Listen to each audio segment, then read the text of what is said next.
Hello everyone, আসসালামু আলাইকুম। আশা করি সবাই ভালো আছেন। আলহামদুলিল্লাহ আমি অনেক ভালো আছি। আজকে আমি রান্না করব হাতে মেখে ঝরঝরে খিচুড়ি। এই খিচুড়ি রেসিপিটা এতই সহজ যে আপনারা চাইলে ব্যাচেলররাও রান্না করতে পারবেন।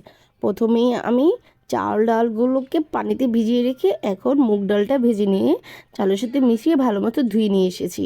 দিয়ে দেবো 2-4টা তেজপাতা, দিয়ে দেবো এলাচ, দারচিনি, দিয়ে দেবো আদা রসুন বাটা, হলুদ গুঁড়ো, মরিচ গুঁড়ো, লবণ গুঁড়ো, ধনিয়ার গুঁড়ো, গরম মশলার গুঁড়ো আর একটা স্বাদে ম্যাজিক মশলা। এটা একটু টেস্টটা বেশি হওয়ার জন্য, আর কিছুই না।